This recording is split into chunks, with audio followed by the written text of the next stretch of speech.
So you might wonder why I selected this topic for today. This is mainly because this is not very well spoken and very well discussed in um, the literature, in Sri Lankan literature, because we never thought that this is going to be a very serious problem. All what we have learned since the students was mainly regarding the undernutrition. Kochiyoko, marasmus, those days, and now it is Sam and Mam. So all these things we are very familiar. But on the other side, the obesity and overnutrition is not very commonly addressed. But as we go through, you will understand that it has become an emerging problem, although we live in a developing country rather than in a developed country. So let's go through the slides and see what we can gather. Hopefully, we'll get some idea about the current situation, how to diagnose, and the difficulties in proper diagnosis, associated complications, and what we can do about it. I have mainly focused on different types of proper diagnosis of obesity because it is not very familiar and most of the facilities are not available in most of the places. But I think as postgraduates and as becoming pediatricians, we all have to know a little bit more about this, especially when we work in other countries as well as for research purposes, as well as for your exam purposes, because this might be a part of question at the OSCE or in the structured essay questions or anywhere in other places it might appear. So keeping these things in the mind, we'll go through the slides. All right, so this is the layout for today. First, we'll discuss about why this is so important, and secondly, we will discuss the Sri Lankan statistics a little bit from some of the data that we have, and then we'll go on to the definition and their drawbacks. Fourthly, we will go through the etiologies and their pathophysiology a little bit.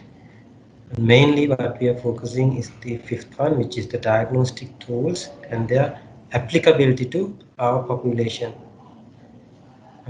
especially with some resource limited settings. What are the possible ways of specific diagnosis of these conditions, and what are the drawbacks of those things as well.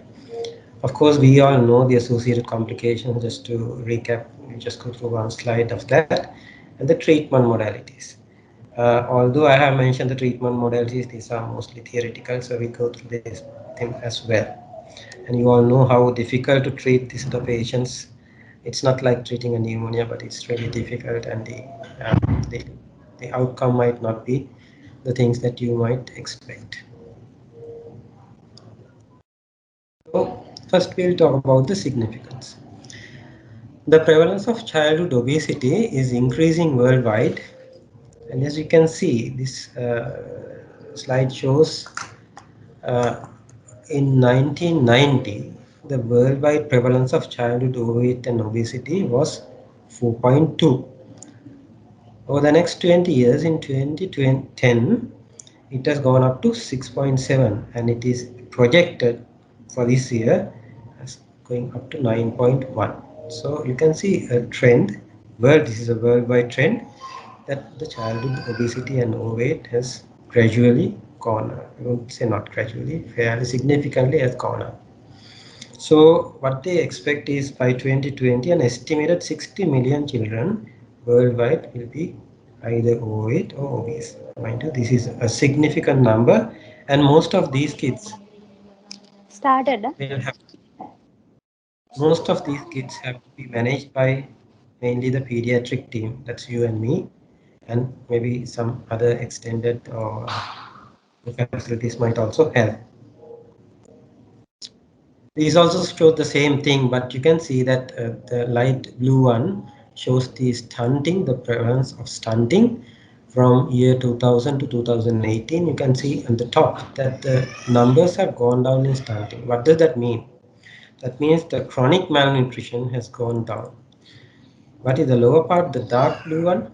The overweight percentage. You can see over the years that it has gradually gone up from 30.1 to 40.1 in 2018. So the overweight percentage has gone up, the chronic malnutrition has gone down, it's still there, and wasting is still a problem. Now, what is wasting? Wasting is mainly acute sort of malnutrition rather than a chronic malnutrition. So this is the trend that we see worldwide during the past 10 to 20 years. This is again an important slide. You can see that Africa and Asia bear the greatest share of all forms of malnutrition. In 2018, more than half of all stunted children under 5 lived in Asia and more than one-third lived in Africa. Same year, more than two-thirds of all wasted children under 5 lived in Asia and more than one quarter lived in Africa. Same year, half of all overweight children and under 5 years lived in Asia and one quarter lived in Africa. Why is this? This is mainly because I think that if you take the population of children in all over the world, most of them live in these two areas. So it is why that is why we see this much a percentage of um, uh, malnutrition is prevalent in these two areas. Now you might think why in the European countries or in that area where it's a developed country why obesity is not that prevalent, but the number of children there is less compared to the density of children compared to Africa and Asia. So that is probably why it is these figures are there. This is, I think, you're familiar with. Just to want to put a slide. First one, see you can see a normal child. Wasted means it's acute malnutrition. Low weight for height. Stunted means the height is low for the age, and underweight means low weight for the age. To recap what we have spoken so far, childhood obesity is one of the most serious public health challenges of the 21st century. The problem is global and it is steadily affecting many low and middle income countries, particularly in the urban setting. The prevalence has increased at an alarming rate, and globally in 2016, the number of overweight children under the age of 5 is estimated to be over 41 million. And almost half of all overweight children under 5 lived in Asia. Now, having said that, we spoke about the international numbers or the figures. We're going to our standards. We all know that when we see a lot of patients in our clinics and outpatients department. So we all know that when a child comes like this, the grandmother or the mother will be very happy. Now, in our setup, in our cultural beliefs, the more the chubbier, the more the healthier. The grandmother might say, yeah, that පුරෝදාලා හිටිය දැන් බැහැලා. That sort of common myth is there. So in our setup, no matter where the BMI is, where the child's weight is, even if it is in the 95th centile, they want them to eat more and more. They will never be satisfied. So this is a myth, and as pediatricians, I think we'll have to address this. Number one. Number two, now since that I have spoken about this, you probably would see that most of the babies, the mothers or the grandmothers will come and say that the midwife said that it is not satisfactory weight gain. I'm not saying anything about the midwives, but you should understand that if a baby was born at 2 kilos, his weight gain is compatible, should be compatible with 2 kilos. A baby was born, if the baby was born at 4 kilos, at 5 months you would expect it to be double, where it is 8 kilos. So depending on the birth weight, the growth curves are different. So you might have to counsel the parent that, depending on where the birth weight was, if he's growing correctly according to the CHTR, according to parallel to the lines, that should be satisfactory.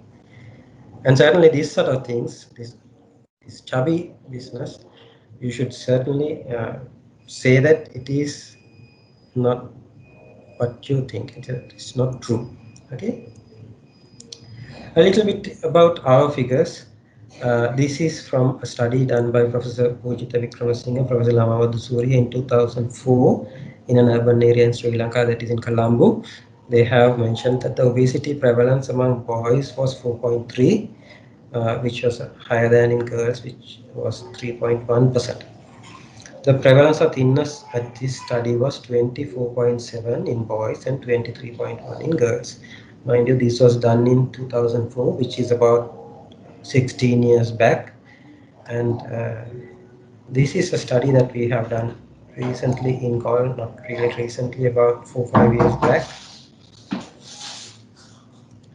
The results will show that 51.5 out of all the students who enrolled, which was 836, and 41.5 of boys. Altogether, the prevalence of obesity and overweight was 10.29. So this is, you can see that it is higher than what the percentages that was given uh, by Professor Mujita in 2014. This was done somewhere around 2016. So over the 12 years, it has gone up, but this was done in the Gaul area, whereas the previous one was done in Colombo. So the prevalence of obesity was 3.7 and the overweight was 6.8. So this is the overall status of those 800, a little bit more than 800 children. 54.4% was within the normal limits, and 6.4 was overweight, and 3.7 was obese. 35.3 was underweight. All right.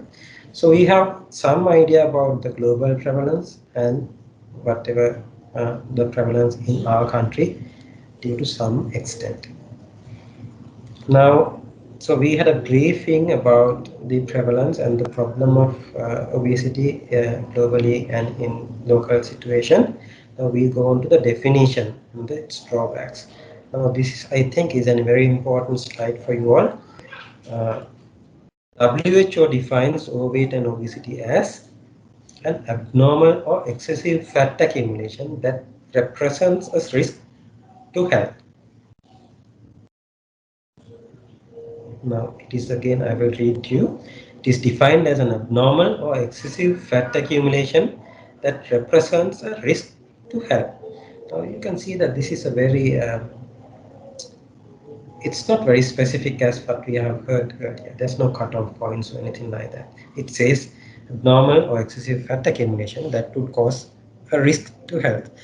And now I will explain to you why this is very vague in the next couple of slides. Uh, with regard to the drawbacks, you can see that, with this, you cannot say, who is obese and who is overweight. So it's a drawback on this definition, but we have other definitions as well. So as we go on, you will understand what these other definitions are and why we are not really using the exact definition of the overweight and obesity which was given by the WHO. First, before going on to those things, we will go to the etiology. We will discuss a little bit about the etiologies and their pathophysiology. This is a fairly interesting slide. We all know that the appetite center is there in the hypothalamus in the brain, and it receives positive and negative influences or signals from different parts of the body. Ghrelin is a hormone that is secreted by the stomach by what you call the cells in the stomach epithelium, and that gives a positive feedback. Now, ghrelin hallmarks function its stimulatory effect on food intake, fat deposition, and growth hormones. Ghrelin is famously known as hunger hormone. Now, that is the only positive feedback, or it stimulates uh, due to eat more and more, the appetite is increased. You can see all the rest of the things are negative feedbacks. For example, from the small intestine, you can see that cholecystokinin, GIPs, gastric inhibitory peptide, these all gives a negative feedback. And in the from the large intestine, you get GLP or the glucagon-like peptide 1, oxymodulin, and PYY or the peptide YY hormone. All these things are hormones secreted by the epithelial cells of the large intestine, which gives a negative feedback. And from the pancreas, you get insulin and amylin, which also gives you a negative impact. The brain insulin may act as a satiety signal during the postprandial period, and it is associated with decreased appetite and reduced intake of highly palatable food. Lastly, but not least, this leptin, which is secreted from the adipose tissue, it also negatively gives a negative feedback on the brain satiety center and reduces the intake. Leptin signals to the hypothalamus, which produces a feeling of satiety. Moreover, leptin signals may make it easier for people to resist the temptation of food high in calories. But having said that, although you can see there's only one positive feedback from the stomach, and all the rest of the things are negative feedbacks. So there's a balance between these positive and negative feedbacks in the brain, and the brain will decide whether to whether to eat more or whether that's enough or whatever. But if one of these negative feedbacks goes off, then the positive feedbacks takes the dominant part. For example, you would have heard that there's a condition called leptin deficiency, a primary leptin deficiency where leptin is deficient in some other people. In that case, this negative feedback is reduced, and these people can eat a lot and get obese. Similarly, there's leptin receptor deficiency or insensitivity. It also acts as leptin deficiency. Therefore, it can reduce the negative feedback, which increases the positive feedback from trailing stomach. So you'll have to understand this is a balance. So this leptin, most of the people talk about leptin, and this leptin is mainly negative, gives a negative feedback, and leptin deficiency or leptin insufficiency can cause obesity, either primarily or secondarily. I hope all of you are familiar with these things. Secondary causes of pediatric obesity, monogenetic disorders are there, syndromes are there, neurologic problems are there, endocrine things are there, psychological causes are there. Some of the drugs can induce like tricyclic antidepressants, glucocorticoids, antipsychotic drugs, antiepileptic drugs, sulfonylureas. Some hypothalamic causes like tumors or after brain surgery or radiation. And lastly, I have mentioned, this is from a book, uh, ROHHAD, or rapid onset obesity with hypothalamic dysfunction, hypoventilation, and autonomic dysregulation. Now, these things might appear in your data and things like that, so that's why I just want to highlight that. It's better to read about these things because you might get a small history and some of the details, and then this might be the diagnosis. You all are familiar with some of these monogenetic disorders, like some leptin deficiency, receptor deficiency, which I have spoken earlier. Some syndromes like Prader-Willi, Bardet-Biedl, and Becker-Tiedemann, the Carpenter, neurologic, again the brain injuries and things like that. Endocrine problems like hypothyroidism, things like that. Okay, so I think this is all familiar to you all. Now let's go on to the diagnostic tools and their applicability. Now this is the most important thing that I wanted to discuss today with you all, because I think it's a bit, some of these things are not available in most of the areas, and some of these things are, we don't use it commonly, but it is there in theoretically, which you can use to diagnose obesity properly rather than the things that we do usually. So how do we measure the body fat, exact body fat amounts? These are the usual things that can be done. I'm sure that the first three is a bit familiar, but the latter three is not very familiar with that. Number one is the dual energy X-ray absorptiometry, or the DEXA scan, which is available in Gaul as well as in Colombo, and maybe in Kandy, but certainly not in all the hospitals or all the teaching hospitals in our country. Bioelectrical impedance analysis is another way of doing it, which is a simpler method. Skin fold thickness measurements, you all are familiar with. Hydrostatic weighing, air displacement plethysmography, and isotope dilution. dilution.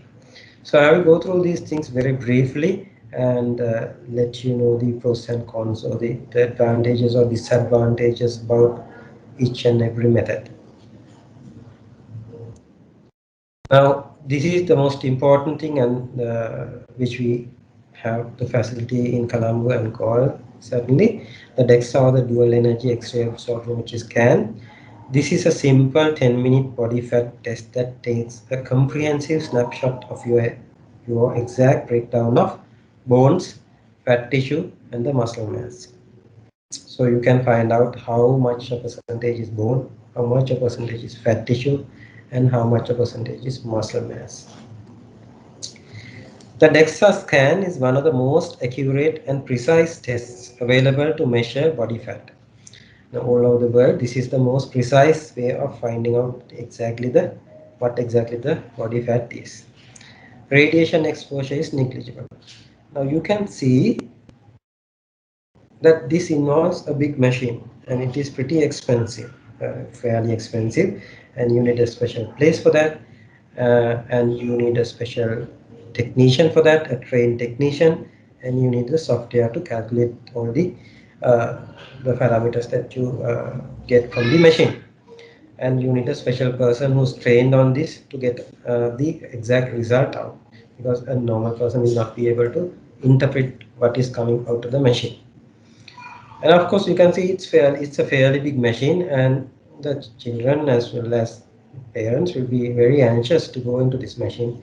Therefore, it is not as easy as the other methods. So the anxiety is also a problem. You can see that there is an X-ray arm. When somebody says that it has something to do with the X-ray, of course the parental anxiety will go up, because it has something to do with the X-ray. But having said that, the amount of X-ray exposure is compared.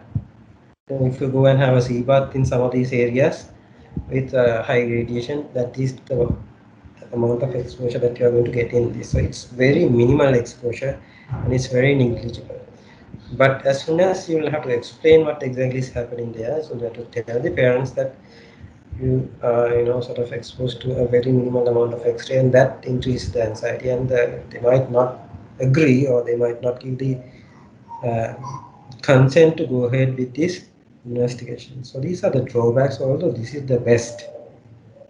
There's lots of drawbacks on this method of diagnosing exact body fat amount. Simply like the doing the suprapubic aspiration, it's the best, but you all know that there's lots of drawbacks. So you might get a structured essay question or a part of it saying that what are the best, or what are the methods of diagnosing body fat, or how do you diagnose obesity, and you might have to write this is the method and the pros and cons about each and every method, because this is the best method, and since it is available in some of the hospitals in our country, so it is better to know some of these facts. Then the second one is the bioelectrical impedance analysis, that is called the BIA. A weak electrical current flows through the body, and the voltage is measured in order to calculate impedance, or the resistance of the body to this current. BIA analysis is based on the principle that electric current flows at different rates through the body depending upon its composition. Now, as you can see, the person is asked to hang on to some sort of thing from their hands, and then electrical current is passed from the hands to the foot, and it is measured from the. So, human body fat, human body weight consists of fat mass. We all know that it has a fat mass and a fat-free mass, which is usually about 73%. It includes the internal organs, the bones, muscles, water, and the connective tissue. We all know that fat is a non-conductor of electrical charges, and the fat-free mass, where they have water and electrolytes, the conducting volume due to electrolytes dissolves in the body water. And the measurement measures lean mass, which can be used to calculate the fat mass. And the machine gives you what exactly the percentage of body fat mass is. Now, this is the basic principle now, how the fat mass is measured using this. I would say this machine is a very simple machine compared to this machine, but that is not the ideal way or the best way of finding out exactly the body fat content. We say the second best. I do not think that the pathophysiology or what exactly the physics of these things will be asked in your exam, but you might be asked to write the pros and cons about for this. You do not need that much of expertise. You just need this machine, which is not that expensive, which is a couple of thousands, not millions or something like that. And it is movable. It's like a weighing machine with some other equipments, so it is freely mobile, and you can take it to a school or some other place and do these things. So it is very user friendly compared to the DEXA machine, and it does not have any radiation. It does not make any fear for the anxiety to the parents or to the child, like in the DEXA machine. So these things are the good things about BIA compared to DEXA. We all know about the skin fold thickness measurement. The skin fold caliper is used to assess the skin fold thickness. This method is based on the hypothesis that the body fat is equally distributed over the body and that the thickness of the skin fold is a measure of the subcutaneous fat. You all know how to do this. I'm not going to go into details. Again, this would be an indirect way. We all know that the thickness of the body fat is not the same as it is not same in each and every part of the body. So all this makes the assumption that it is equal. So that's a drawback. Of course, the good about these things are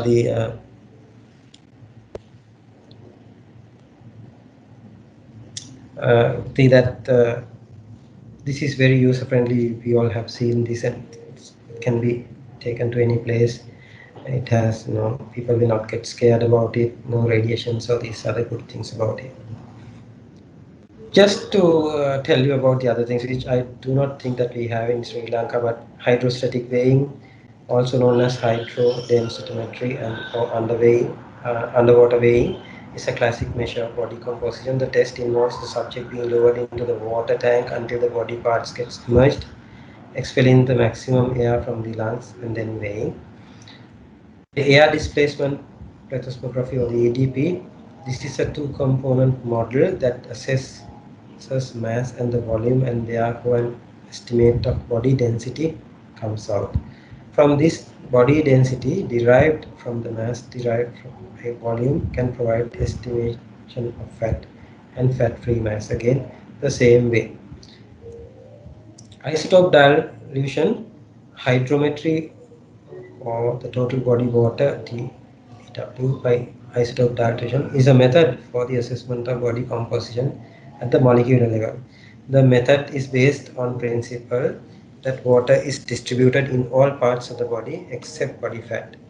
Body fat mass is the difference between the body weight and the fat-free mass. So this is how you diagnose. Now, last three methods we do not use in our country, but the first three methods we use a lot in our setup.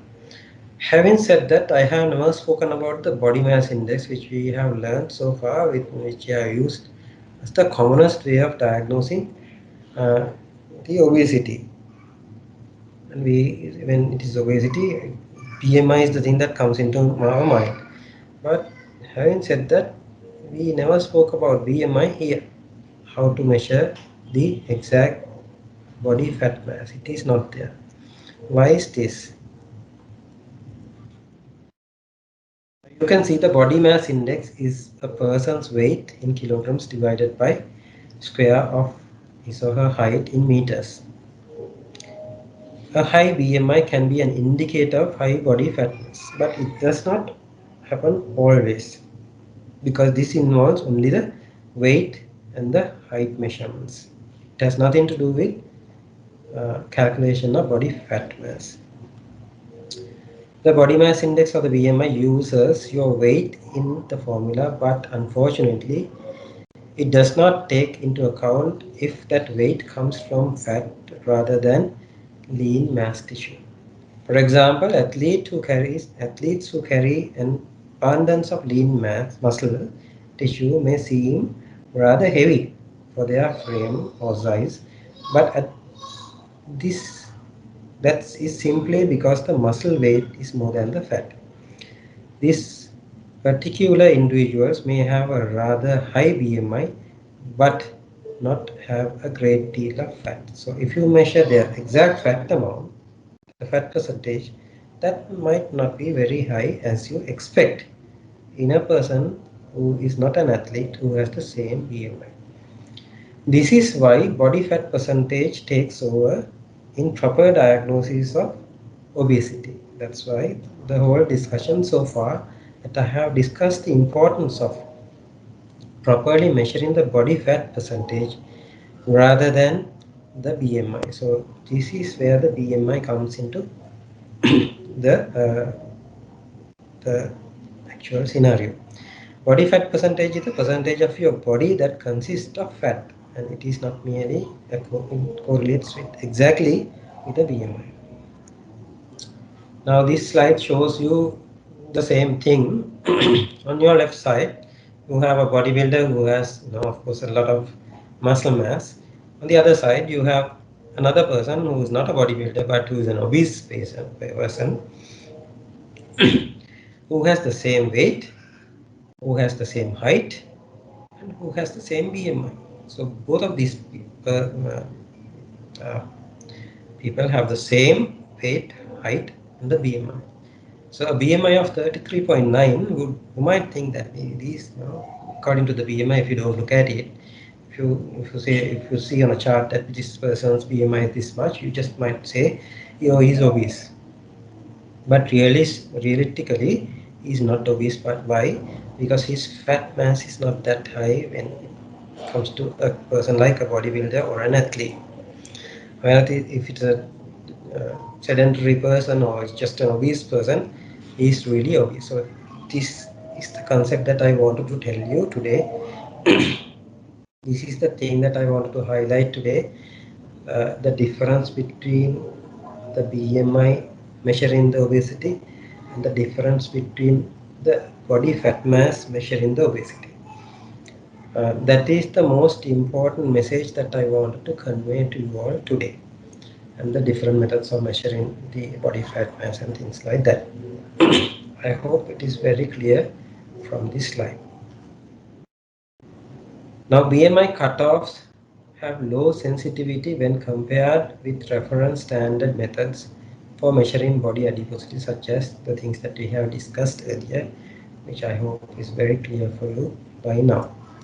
Now, BMI does not measure the body fat directly, but researchers have found that the BMI is correlated with more direct measurements of body fat, such as the things that we have discussed earlier. Hence, BMI can be considered as an alternative to direct measures of body fat. It is not the ideal, it is not the best, but out of everything that we have, the facilities that we have, in a limited resource setup like ours, the BMI can be taken. It is not the ideal, it can be taken for the measurement of body mass index. Alright? So this is, I would compare, if you want to diagnose diabetes, fasting blood sugar can be taken, postprandial blood sugar can be taken, random blood sugars can be taken, HbA1c also can be taken. HbA1c would be the ideal because that measures a long-term, gives us an idea about the long-term management or long-term glycemic control. But if that facility is not available or if you cannot use that, you use the other facilities. So similarly, in measurement of obesity and diagnosing obesity, since we do not have all the facilities that we would expect, and since the best options have their own disadvantages or drawbacks, this is taken as a fairly adequate and fairly accurate way of measuring uh, the obesity in children as well as in adults. One other important thing aspect that I wanted to uh, highlight you is that different racial and ethnic populations demonstrate differences in the prevalence of obesity and overweight. This is because it is established that Asians have a higher percentage of body fat for a low BMI. For a same BMI, if you take a person from uh, another area like Europe or Australia, if you take an Asian person, the the same BMI, we would have a higher percentage of body fat compared to them.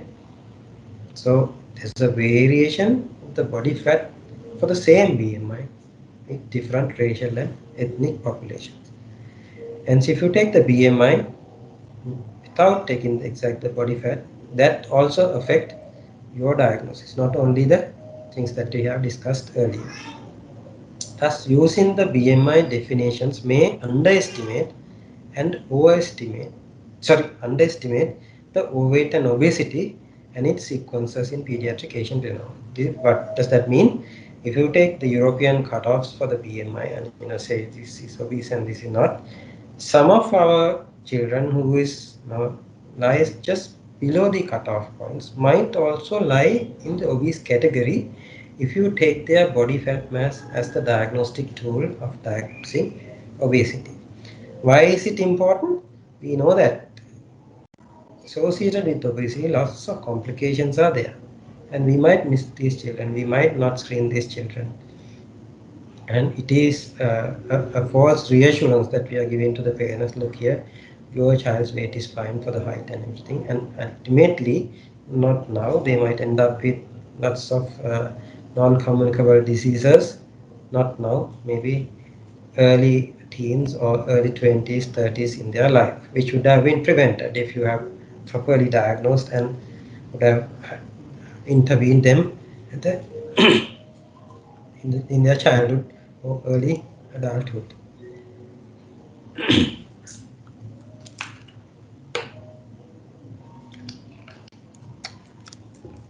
Let's move on to the other slide. The same fact that I just told you, this is a graphical illustration. You can see in the dark blue one, the male whites, the male Asians. For the same body mass index, the male Asians have a higher percentage of body fat. Similar pattern is seen in females as well when compared to the whites and the Asians. Now, why do we still go with the BMI? It is easy to measure. Now, this might you might get a structured essay question, critically evaluate or critically uh, discuss the value of BMI in measurements of or in diagnosing obesity in children. Now, it is easy to measure, only needs height and weight measurements. It needs less equipment. The cost is very minimal. You need a proper weighing scale and a proper height measurement thing. The time consumed for this is very minimal, whereas DEXA will take at least 10 minutes, usually more than that. Exposure to radiation, there's nothing like that. And anxiety of the parents and the patient is very minimal. You just take the weight and height. Availability, you can have it at any hospital. It's not a big issue. And it's a community screening tool because mobility, you can take it anywhere, and it's very user friendly. So you might try all these things, and you might, if you are asked to critically evaluate or critically analyze whether about the BMI, you might have to write the drawbacks. So I hope you are clear with the drawbacks that we have discussed earlier. There are two main things.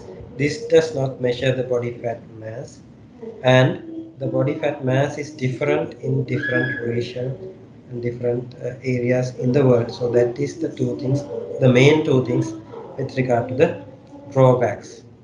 So drawbacks does not measure the body fat content directly, and different racial and ethnic populations demonstrate differences in the percentage of body fat. So these are the two main drawbacks, and these are the important points or the good things about the body mass index. I hope you all are familiar with this, that based on the year 2000 Center for Disease Control and Prevention CDC growth charts, obesity is defined as an age and sex specific body mass index in the 95th centile or greater.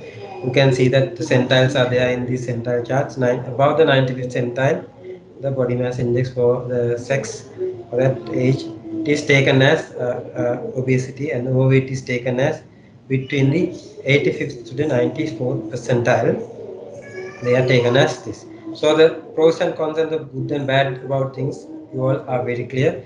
This is what we find in our setup for diagnosis of uh, obesity. According to the WHO, it is similar.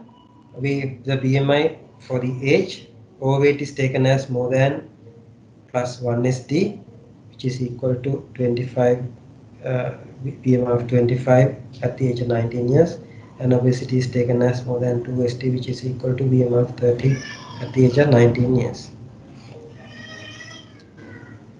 Let's go through the associated complications. So you all are familiar. From top to bottom, you have complications. Neurological, you get psychological, psychosocial problems like poor self-esteem, depression, eating disorders. Now, why do you mean by poor self-esteem? You would have noticed in your clinics now, the child of this obese child will not be doing any competitive sports because he or she cannot compete with other colleagues. He or she cannot run as fast. If you go on to cricket practice or if you go on to any other practice, you'll have to do warming up exercises. By this time, they get fed up and they stop doing that.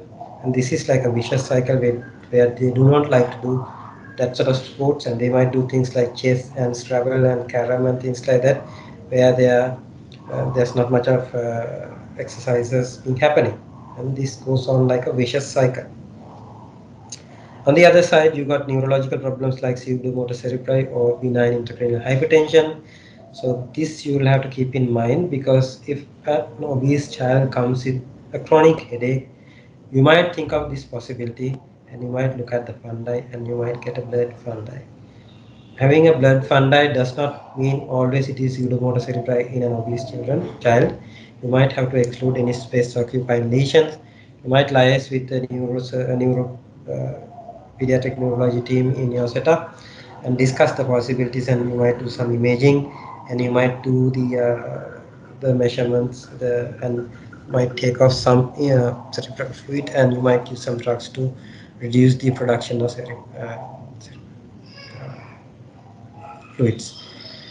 Then in the pulmonary area, you get sleep apnea. You know that this is a big problem, being obstructive sleep apnea and exercise intolerance and asthma.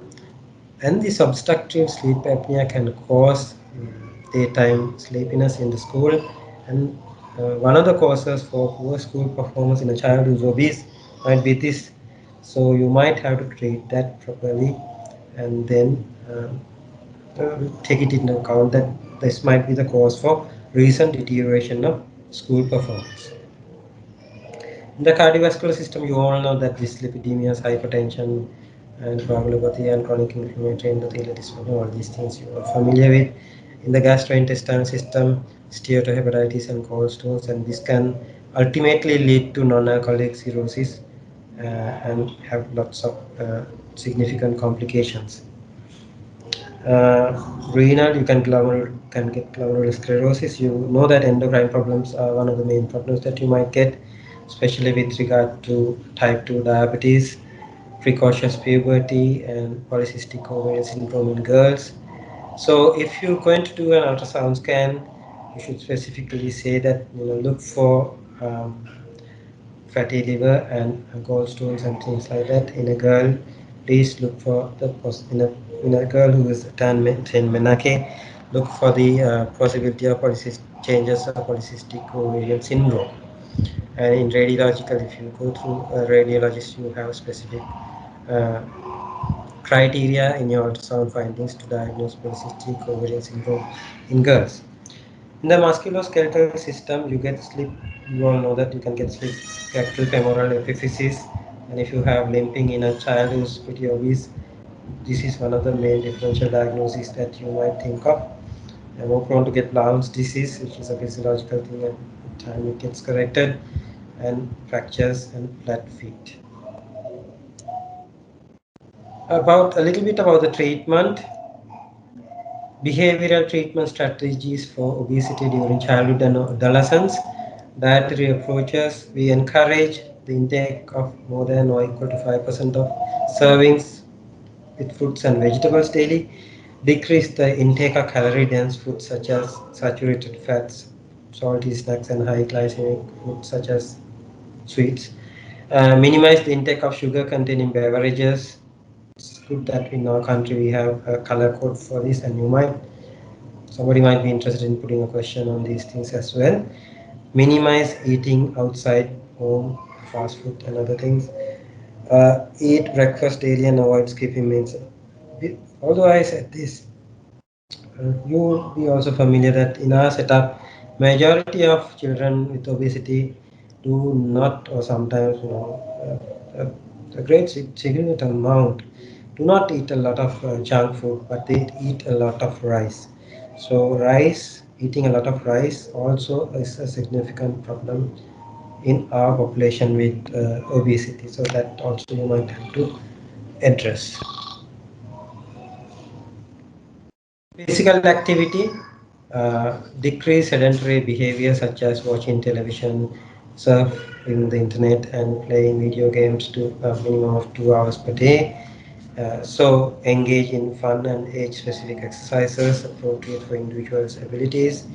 Increase intensity, frequency, and duration of exercise gradually as tolerated. Uh, should be careful not to punish or not to have vigorous exercise regimes, more than 1 hour physical activity daily. So choose foods of high fiber and water content. Choose foods with high satiety index. And in the meantime, you should not forget about the overall quality of the food, and you might lose vitamins and other important ingredients or micronutrients in food if you go on keeping dieting at a uh, very significant rate. Having said that, I would say, in my experience, although we say these things very theoretically, it is extremely difficult for us to reduce the weight in obese children. It is a difficult task. It is not an individual task. I always tell that it is a family task. All the family members, although they are not obese, if you adhere to these things, the whole family will benefit. So it's a family task rather than just one child's task. It is very difficult to adhere to these things if you ask the child to adhere to all these things. It is definitely going to be a failure.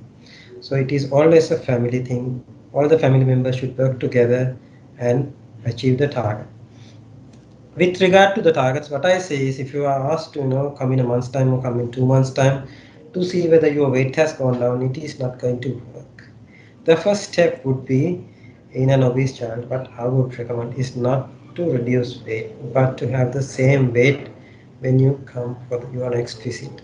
And there, if you achieve that target, then you go forward from that target.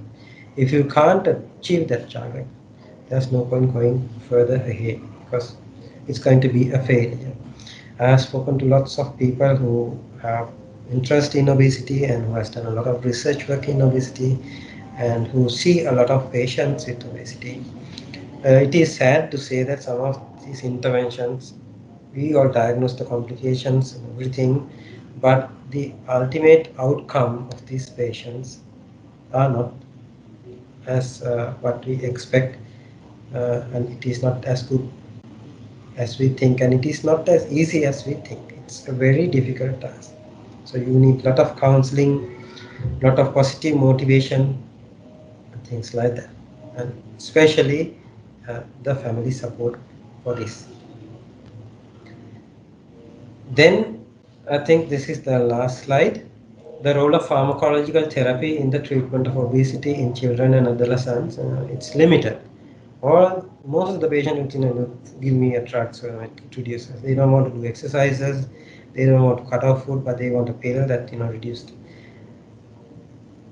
The only thing that is approved by the FDA is Olistat, the only medication currently approved by the FDA, a pancreatic and gastric lipase inhibitor that blocks absorption of about one third of the fat ingested in a meal. So that is the only drug that is approved by the FDA, and we do not use these things a lot in our practice. Orlistat blocks absorption of fat-soluble vitamins, and therefore you should keep it in mind if you used it to administrate more of these vitamins. It's recommended. Another commonly used drug is metformin, especially been used off-label for weight loss in several trials, but the results in only that it has a modest reduction in BMI. Not approved by the FDA for the treatment of obesity, but it is used for that for diabetes and other things. As a side effect, you get this. So if the child is obese and if you want to give that person particularly is obese and want to control diabetes as well, metformin would be a good drug. But certainly, we do not use this for a child who's obese and not having any other problem with the glycemic control, just because to reduce the weight.